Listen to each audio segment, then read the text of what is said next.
안녕하세요. 시장의 마법사입니다. 자, 테슬라입니다. 음, 뭐 최근에 주가가 뭐 엄청나게 떨어졌는데요. 지금 제 기억에는 한 1.4 트릴리언 정도까지 갔었는데 지금 엄청나게 떨어졌죠. 마이너스 70%라고 하니까 400빌리언 이하까지 떨어졌는데요. PER이 지금 최근 4분기 합산순이익이 11.2 빌리언인데 PER이 35고 PBR이 10 정도 되고 PSR이 5.2, ROE가 32%입니다. ROE는 꽤 높네요. 고점 대비 마이너스 70%고요. 작년 11월이 고점이었고,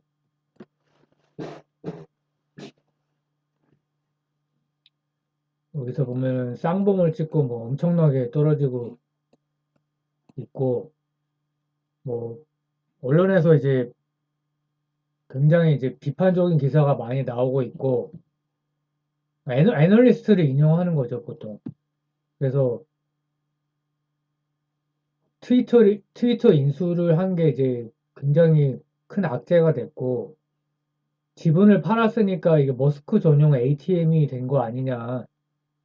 그래서 이게 사실 전 세계에서 굉장히 많은 사람이 투자하고 있는 상장 기업인데 너무 책임감 없이 운영을 한 것이죠.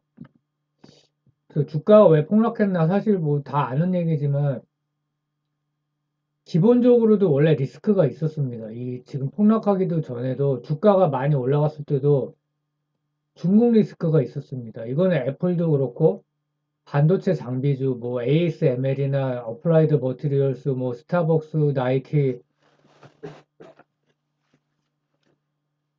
뭐 다 해당이 되고 있죠. 중국과 미중 관계가 문제가 생기면은 이게 뭐 불매 운동이 일어날 수도 있고 뭐 그래서 매출 비중이 20% 이상인데 뭐 실제로는 더 큰 걸로 지금 밝혀지고 있고요. 그리고 CEO의 돌출 행동 이것도 이제 예전부터 문제가 됐었죠. 뭐 대마초를 피고 방송을 했다던가 뭐 상패를 하겠다 막 그래서 그거는 꽤 몇 년 전 얘기긴 한데 그거는 대표이사가 할 수 없는 얘기죠. 그리고 전기차 경쟁이 격화된다. 재작년에도 사실 전기차 시장이 급속도로 커진다 그러면 처음에는 독주했지만은 저가 시장을 중심으로 시장을 어느 정도는 뺏길 수밖에 없는 것이죠. GM, 포드, 뭐 폭스바겐, 현대차, 기아차 이렇게 뭐 벤츠도 그렇고요. 그리고 고밸류 이게 이제 원래 기본적인 리스크였는데 가장 큰 거는 올해는 금리 인상을 급격하게 진짜 자이언트 스텝, 빅스텝을 계속해서 고밸류 주식이 폭락을 했죠. 특히 적자 기업. 근데 테슬라는 이제 나중에 대폭락을 했죠. 그리고 두 번째 큰 게 작년하고 작년 한 번, 올해 세 번 해서 총 네 번 대규모 주식 매도를 했다. 개인적으로 이런 거를 굉장히 이제 중요한 시그널로 보는데 이게 중요하죠. 대규모.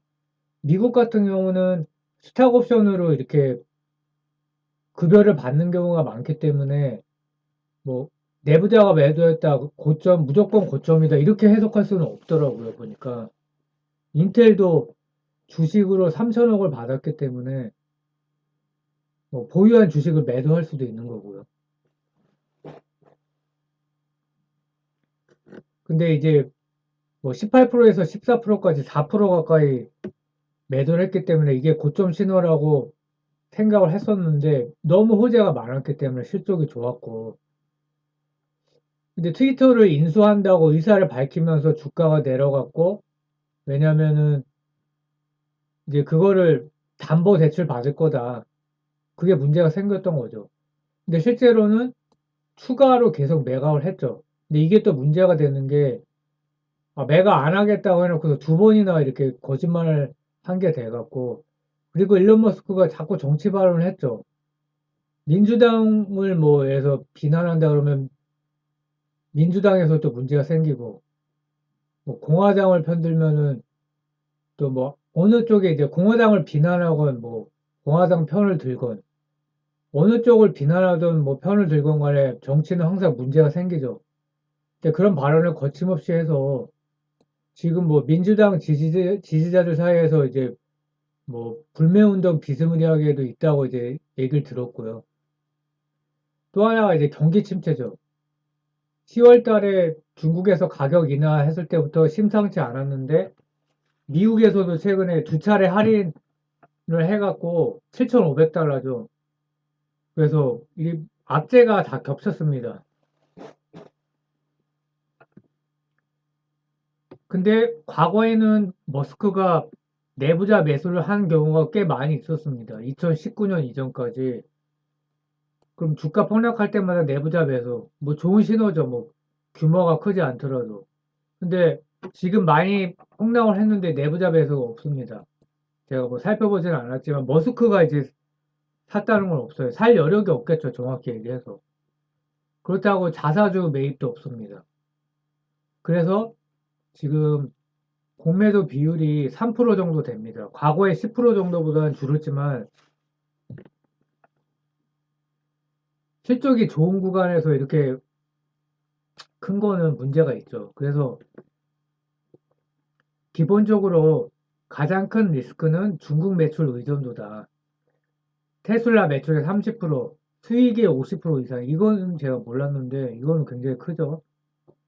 그리고 전기차 판매만 보면 중국 공장 비중이 올해 초 50%를 넘었고 2분기에도 40%. 그러니까 장기적으로 이거는 뭐 애플이나 테슬라나 많은 회사들이 이제 탈중국을 하려고 그러기 때문에 이제 이거는 이미 이제 비중이 작아지겠죠. 뭐 이런 거는 괜찮은 것 같은데 트위터 인수 때문에 뭐 60조를 결국 썼는데 이거랑 상관없이 매도를 이미 하다가 그래서 굉장히 안 좋은 신호였는데 최소한 고점 신호는 됐죠.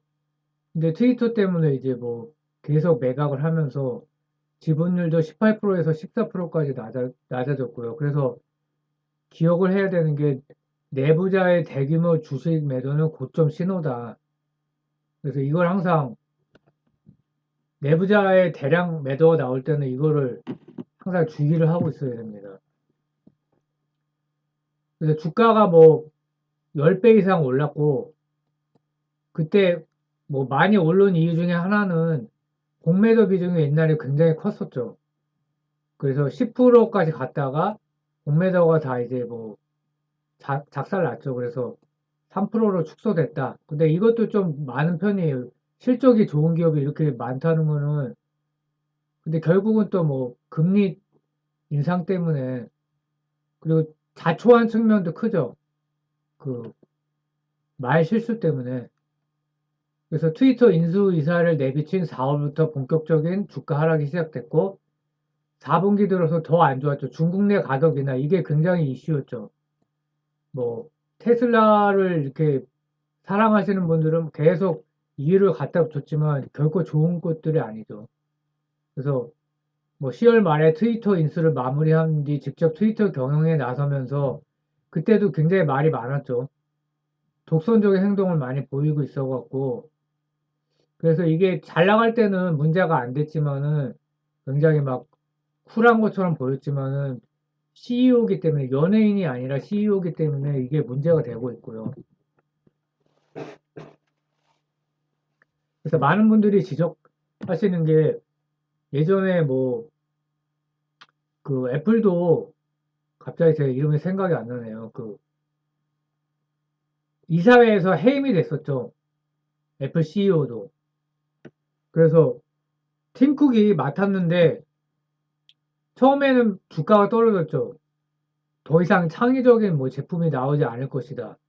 근데 결국 팀 쿡이 CEO를 맡은 이후에 애플 주가가 엄청나게 올랐습니다. 그 자사주 매입 소각을 많이 했죠.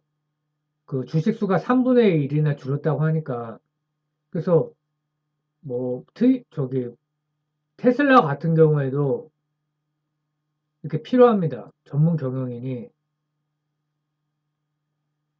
그래서 트위터는 이제 경영권을 내려놓겠다고 했는데 사실 개인적인 생각으로는 테슬라를 CTO를 맡고 전문 경영인이 그 립 서비스도 잘하고 뭐 내부적으로는 뭐 일론 머스크 생각대로 움직이더라도 최소한 이렇게 말 실수 때문에 이렇게 스스로 이렇게 화를 자초하는 거는 없어야 되지 않나 이렇게 생각을 하고 있고요.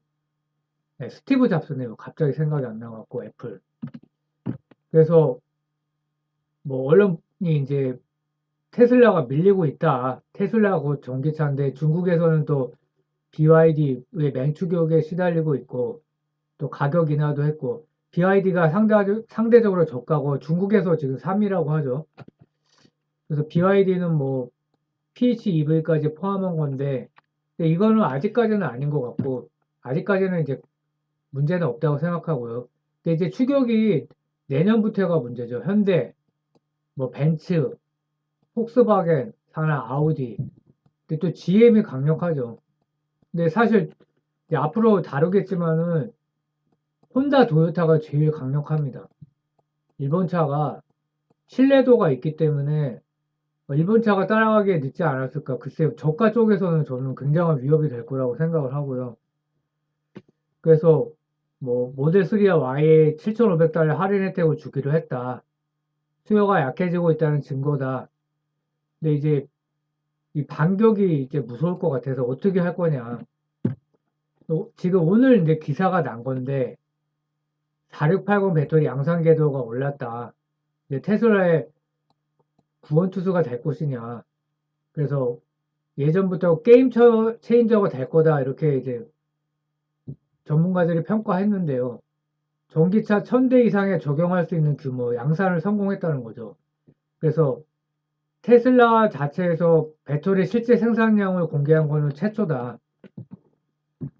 그래서 4680이 양산이 되면 단가 인하를 하고 단가 인하는 물론 지금 하고 있지만 또 원가가 더 줄기 때문에 점유율 확대 전략 그러니까 저가 시장에서 이게 뭐 경쟁하는 무기로 사용할 수 있지 않을까 이런 생각도 들고요.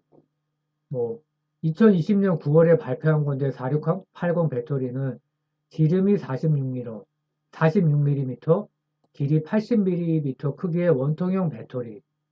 그러니까 중요한 게 에너지 밀도가 5배 높고 제조 비용이 낮아 전기차 주행 거리를 크게 늘려주는 장점이 있다.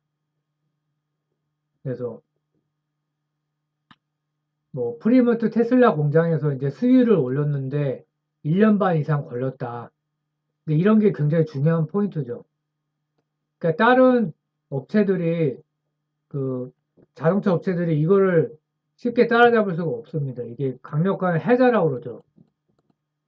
강력한 이 경쟁력을 가지고 있기 때문에 또 하나의 이제 그 고포를 받는 그 요인이 될 수 있습니다. 왜? 원가하고 직결되기 때문에. 그래서 뭐 다 말씀드린 겁니다. 그래서 수위를 드디어 해결했다.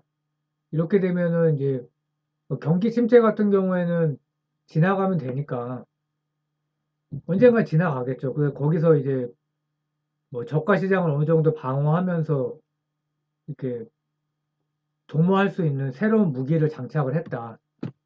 그래서 4680 배터리는 뭐 파나소닉, 중국 CATL, LG 에너지 솔루션, 삼성 SDI 등 뭐 다 배터리 셀 제조사와 손잡고 있고 뭐 실적 전망을 이제 잠깐 살펴보면은 좋습니다.